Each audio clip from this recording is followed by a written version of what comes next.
이사를 가게 되면 가장 먼저 해야 할 일이 있습니다.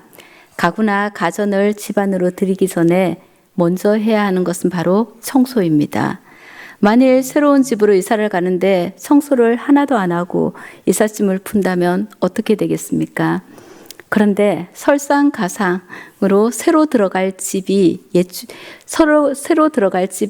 주인이 붙인 부적이나 그런 것들이 천장, 집안 곳곳에 붙여 있다면 어떻게 하겠습니까? 우리는 기독교인이니까 가장 먼저 부적부터 흔적 없이 떼고 집안 곳곳을 옛 주인의 흔적이 남지 않도록 깨끗하게 청소해야 할 것입니다. 오늘 본문의 말씀이 바로 하나님께서 이스라엘 백성에게 하나님께서 차지하게 하신 땅, 즉 새로 허락하신 땅에 들어가면 이렇게 하여라 하는 당부의 말씀입니다. 그렇습니다. 이스라엘 백성들은 애굽 땅에서 나와 40년을 광야에서 텐트 생활을 하며 지냈습니다. 그리고 이제 새로운 땅 가나안 땅으로 이사를 하고자 합니다. 이때 하나님께서 그들에게 가장 먼저 옛 주인의 흔적을 없애는 청소부터 하라고 하십니다.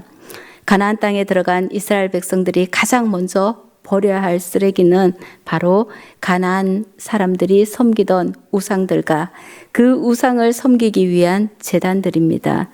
2절과 3절 말씀을 함께 읽겠습니다.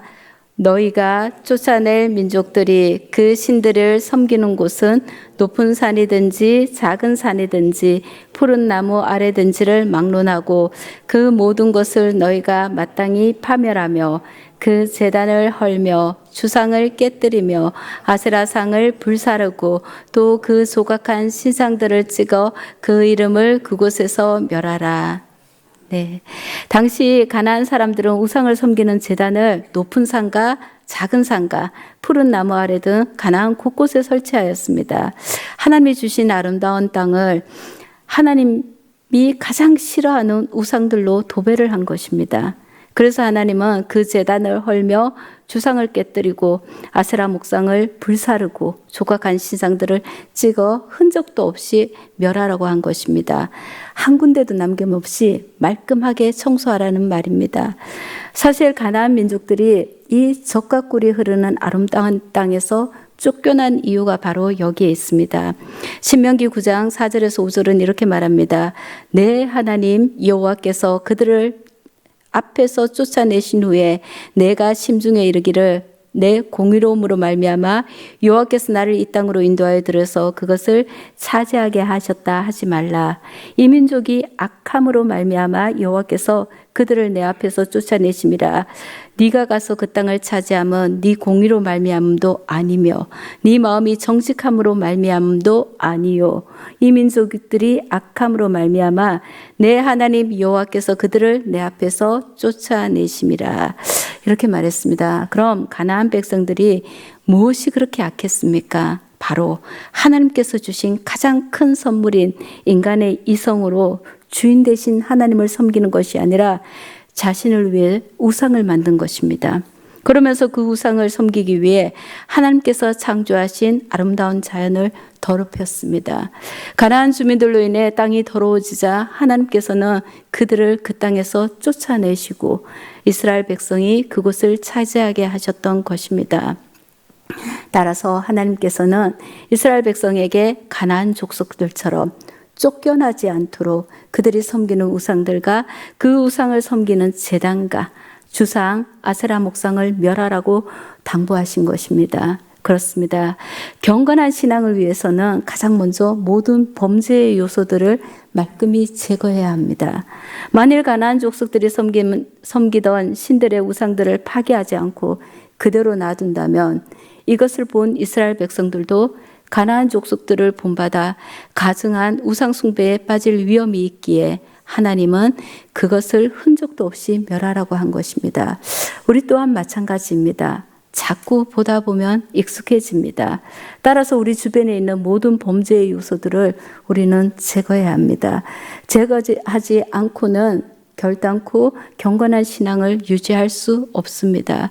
주변에 범죄의 요소가 자리 잡고 있는 이상 인간은 언젠가 그 범죄에 빠지게 되어 있습니다.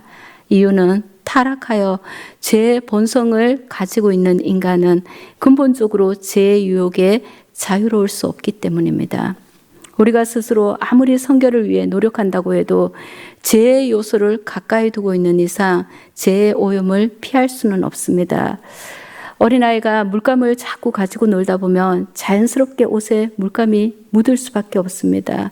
그렇습니다. 우리가 우리의 신앙을 순수하게 보존하고 경건한 생활을 하기 원한다면 우리 주변에 있는 죄의 요소들을 근원부터 없애야 합니다. 특별히 우리는 우리가 말하는 눈에 보이는 형상화된 우상은 아닐지라도 하나님처럼 사랑하는 것들이 있다면 그것들을 모두 버려야 합니다.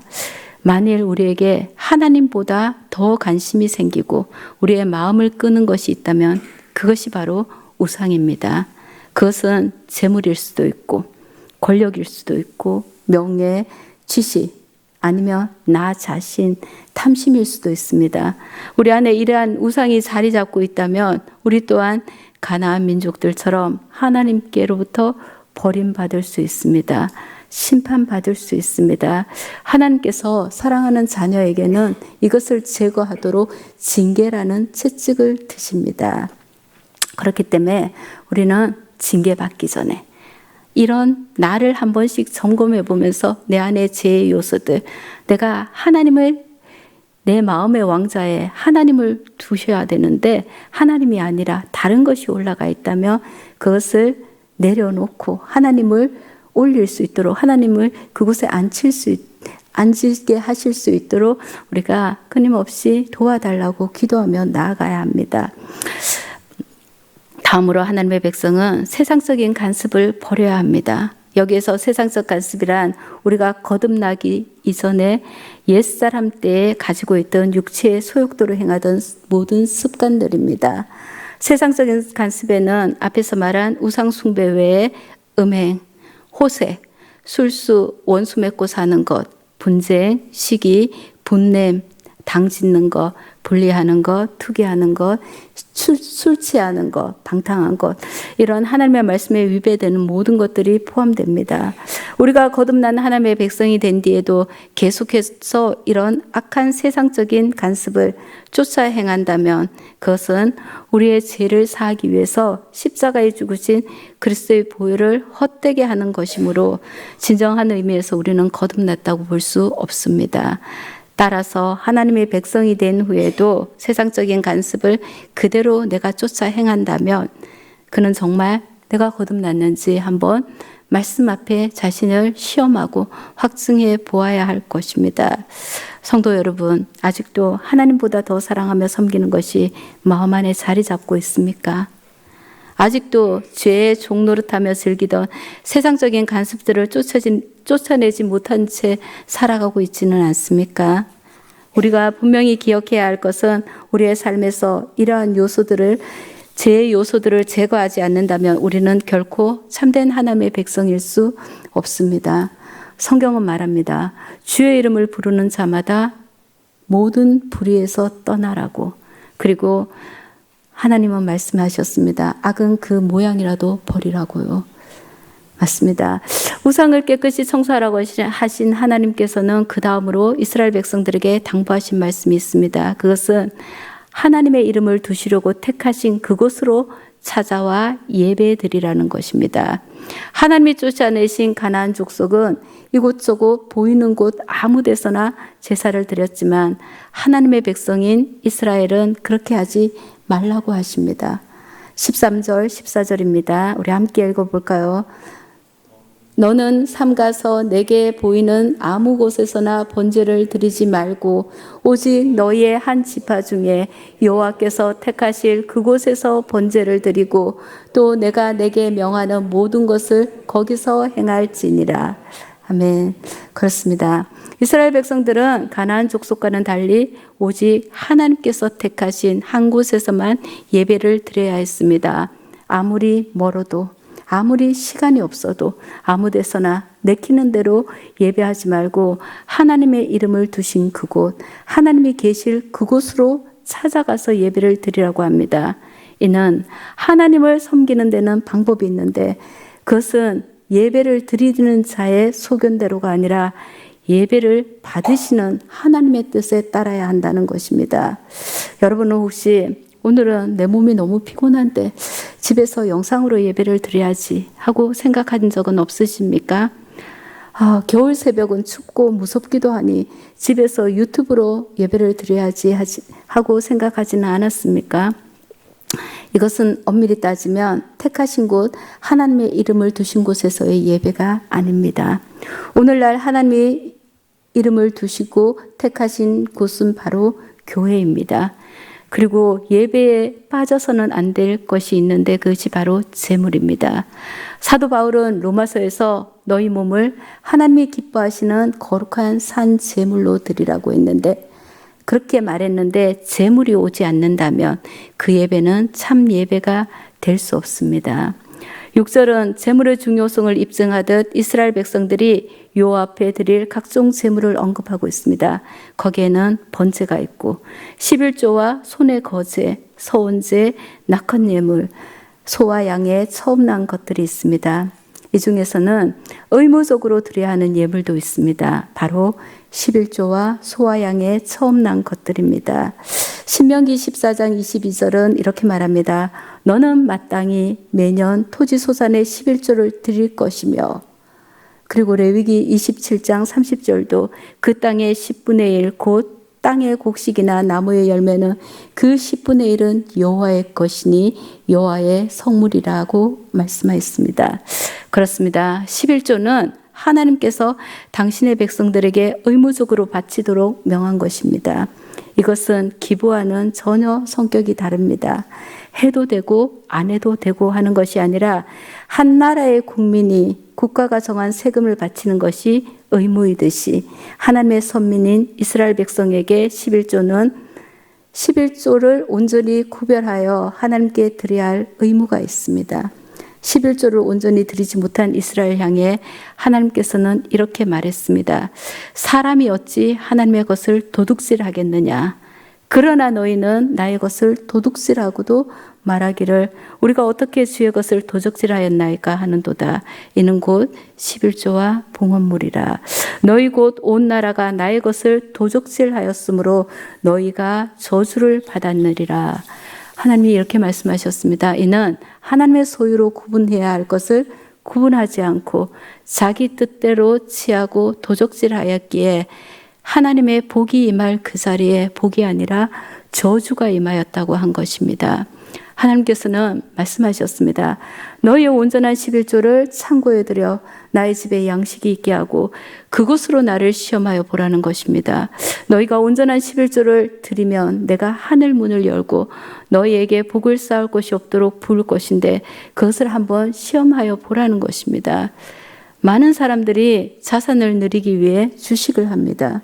사실 주식은 주가가 올라가면 이익을 보아도 주가가 바닥을 치면 손해를 봅니다. 그렇지만 11조는 손해볼 확률이 전혀 없습니다. 언약에 신실하신 하나님께서 온전한 11조를 나의 창고에 들여 내가 너에게 복을 붙는지 안 붙는지 시험하여 보라고 하셨기 때문입니다. 이는 바로 반드시 너에게 복을 주실 것이라는 것입니다. 내가 온전한 11조를 하면 하나님께서 너에게 재물 얻을 능력을 줄 것이고 너의 우양과 가축이 번성할 수 있도록 하나님께서 책임져 주시겠다고 하셨습니다. 다시 한번 말씀드리지만 예배는 나의 소견대로가 아니라 하나님의 뜻대로 드려야 합니다. 그렇게 드려지는 예배가 하나님을 기쁘시게 하는 온전한 예배입니다. 아론의 아들 나답과 아비후는 여호와께서 명하시지 않은 다른 불을 담아 여호와께 분향하다가 죽임을 당했습니다.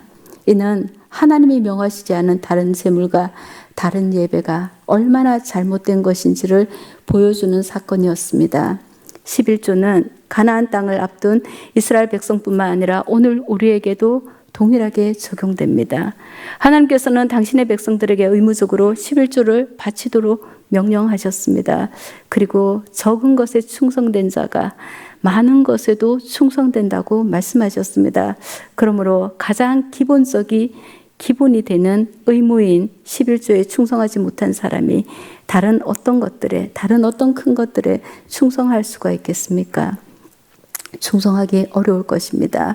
믿음의 조상 아브라함도 전쟁에서 이기고 돌아오는 길에 멜기세덱의 영접을 받고 그에게 10분의 1을 구별하여 드렸습니다. 11조는 성도가 자신의 하나님의 자녀임을 스스로 입증하는 하나의 증표이며 또한 재물의 복을 얻을 복의 통로이기도 합니다. 그렇기 때문에 11조는 우리가 기쁘게 하나님의 마음에 합하게 온전하게 드려야 합니다. 그리고 또 우리가 드려야 할 의무적인 것은 소와 양의 처음 난 것들은 하나님께서 내 것이라 구분하셨기 때문에 이것을 드려야 합니다. 하나님께서 소와 양의 초태생을 바치라고 하신 것은 애굽에서 10번째 재앙을 내리실 때 애굽인에게 속한 초태생은 모두 죽은 반면 이스라엘의 처음 난 것들은 모두 살리셨기 때문입니다. 따라서 처음 난 것은 사람이든 짐승이든 곡식이든 다 하나님께 귀속된다는 의미로 하나님께 바쳐야 했습니다.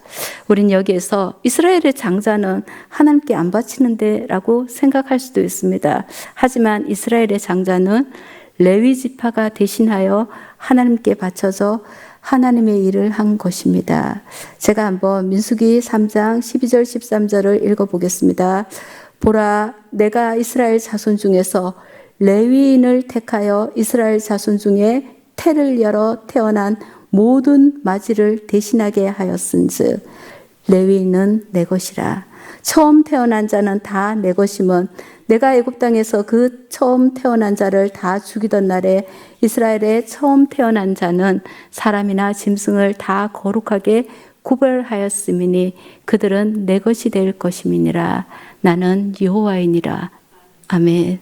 그렇습니다. 온전한 예배는 하나님이 택하신 곳에서 하나님이 원하시는 제물로 드려야 합니다.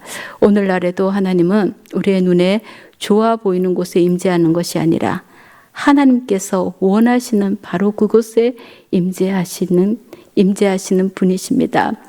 그렇기 때문에 우리는 지혜롭고 유능한 자가 하나님의 일을 많이 할 것 같은데 고린도전서에 보면 하나님께서 택하신 자를 보니까 하나님은 미련한 자들을 택하여서 지혜로운 자들을 부끄럽게 하고 없는 자들을 택하여서 있는 자들을 부끄럽게 한다고 하였습니다.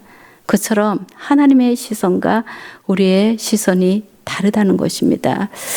하나님의 이름을 두시려고 택하신 그곳으로 찾아와 예배드릴 때는 어떻게 해야 되냐면 너와 관계된 모든 사람을 데리고 와 함께 즐거워하며 분깃이나 기업이 없는 레위인도 청하라고 12절에서 말하고 있습니다. 12절입니다. 함께 한번 읽어볼까요? 시작. 너희와 너희 자녀와 노비와 함께 너희의 하나님 여호와 앞에서 즐거워할 것이요 내 성중에 있는 레위인과도 그리할지니 레위인은 너희 중에 분깃이나 기업이 없음이니라. 고대 근동사회에서는 남자들이 모든 것을 대표했으므로 남자만을 언급하는 경우가 많았습니다. 그런데 오늘 본문에서는 여성과 노비에 대한 언급이 나옵니다. 여성과 노비도 택하신 그곳으로 하나님께서 자기 백성들을 부르실 때 오라는 것입니다. 하나님께서는 자기 백성을 부르실 때 결코 성의 차별도 신분의 차별도 두지 않았던 것입니다. 누구든지 오라는 것이죠. 그렇습니다. 하나님께 나아가는 일에는 성별과 신분의 차이를 넘어서 그 어떤 자도 소외됨이 없어야 합니다. 노아의 홍수 때에도 부정한 짐승과 땅에 기어다니는 모든 것이 다 방주에 들어갔듯이 하나님의 구원에는 차별이 없습니다. 거기에는 자녀들은 물론이고 노비와 성중에 거하는 레위인들도 모두 포함되었습니다. 한마디로 성 안의 모든 사람이 함께 예배에 참여하여 구원의 즐거움을 나눠야 했습니다.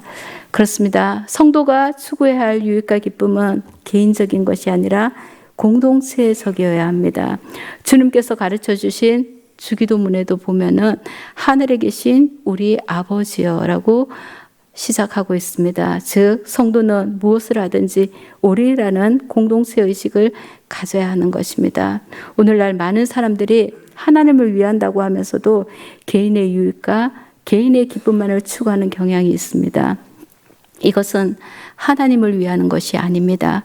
하나님께서는 두세 사람이 내 이름으로 모인 그곳에 내가 함께 하겠다고 말씀하셨습니다. 그러므로 우리는 나 개인의 유익보다는 이 공동체인 교회의 유익을 더 먼저 생각해야 되고 나의 기쁨보다 교회의 기쁨이 우선돼야 합니다. 성경은 교회를 사랑하는 자, 예루살렘을 사랑하는 자에게 형통함이 따른다고 하였습니다. 이것은 오늘 우리 시대에 우리가 정말로 되새겨 볼 말씀입니다. 초대교회는 자신들의 소유를 교회로 가져와 가난한 사람들과 나누었습니다.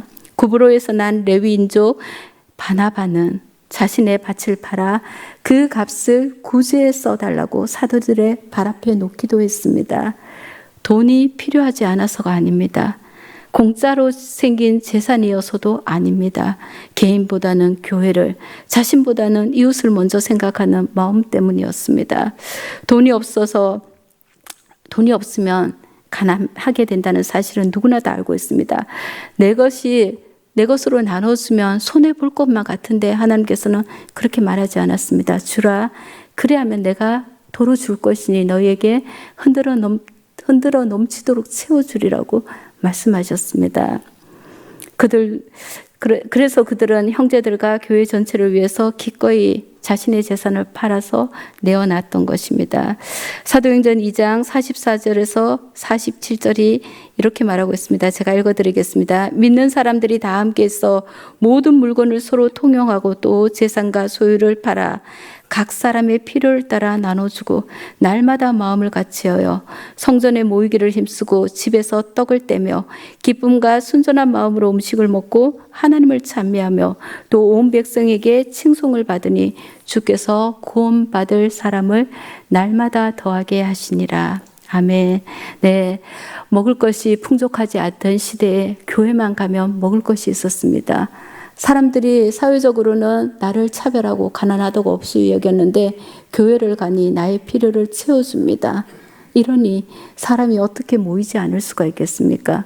구원받은 수가 날마다 더해지고 이것을 본 외부인들은 교회를 칭찬할 수밖에 없었습니다. 이는 오늘날 우리의 교회와 성도들이 함께 본받고 힘써야 할 공동체 의식이라고 할 수 있습니다. 사랑하는 성도 여러분, 우리는 하나님의 이름을 부르면서도 자주 하나님이 명하신 규범에서 벗어나려고 시도합니다. 이것은 우리가 경계하고 멀리해야 할 태도입니다. 하나님께서는 분명히 하나님의 말씀에 순종할 때 복을 주겠다고 했습니다. 심지어는 네가 들어가고 나갈 때 너가 가는 곳곳마다 그 복이, 나의 복이 따라갈 거라고 하나님은 말씀하고 있습니다. 우리는 복 받기는 원하면서 하나님의 말씀에 순종하는 것은 한 번씩 생각해 보고 내 마음에 들면 순종하고 아니면은 모른 척하고 이렇게 하는데, 그게 아니라 비록 내 마음에 들지 않는다 하더라도 하나님이 명하셨기에 내가 순종합니다 하고 나아갈 때 하나님께서는 우리의 기쁨이 배가 되게 할 것입니다. 왜냐하면 우리는 이것이 옳은 것 같아도 우리의 생각, 우리의 이성은 정확하지 않습니다. 그리고 우리가 나를 위하는 것보다, 내가 나를 위하는 것보다 하나님이 나를 더 잘 아십니다. 그리고 하나님이 나의 필요, 나의 유익 너무나도 잘 아시기 때문에 가장 좋은 곳으로 주시는 하나님이라는 것을 우리는 신뢰해야 됩니다. 그 하나님을 신뢰할 때 우리는 겸손하게 말씀 앞에 순종할 수 있습니다. 자, 우리가 하나님의 말씀을 멀리하고 또 다시 한번 생각해보고 내 마음에 안 들면 모른 척하는 것은, 이것은 누가 좋아할까요? 바로 우리의 원수인 마귀가 좋아합니다. 이것은 마귀가 야, 다시 한번 생각해봐. 아니잖아 이러면서 우리를 꼬드기기도 하죠. 그럴 때 우리는 단호하게 아니야, 하나님이 나를 더 사랑하셔, 하나님이 말씀하셨어, 나는 순종할 거야. 예, 그렇습니다. 우리가 그렇게 순종하며 나아갈 때 하나님께서 우리를 기뻐 받으실 것입니다. 성도는 하나님의 말씀의 지배를 받아야 하고 오직 하나님이 명하신 길로만 행해야 합니다. 하나님의 뜻이 분명한데도 자기의 생각을 고집하는 이들이 더러 있습니다. 그러면 어떻게 될까요? 하나님의 뜻이 옳습니다. 교회를 가볍게 여기고 예배를 소홀히 하는 사람도 더러 있습니다. 그렇지만 하나님은 그런 사람을 죄 없다 하지 않습니다. 하나님은 교회를 사랑하는 만큼 그 사람에게 복을 주시고 그 사람의 모든 인생을 책임져 주십니다. 교회는 바로 그리스도의 몸이기 때문입니다. 하나님을 위한다고 하면서 공동체의 유익이나 기쁨보다 개인의 것들에만 관심을 쏟았다며 이제 우리는 다시 내 개인보다 공동체가 먼저라는 것, 하나님의 뜻이 먼저고 하나님의 교회가 먼저라는 것을 생각하며 나를 하나님의 말씀 앞에 내려놓아야 할 것입니다. 우리의 소견대로 행해서는 안 됩니다. 하나님께서 이스라엘 백성들에게 가나안 땅을 얻고 난 후에는 광야에서처럼 자기 소견에 오른 대로 하지 말라고 말씀하셨습니다. 그럼 어떻게 해야 될까요? 말씀하신 대로 택하신 곳에서 질서 있는 예배를 드리라고 했습니다.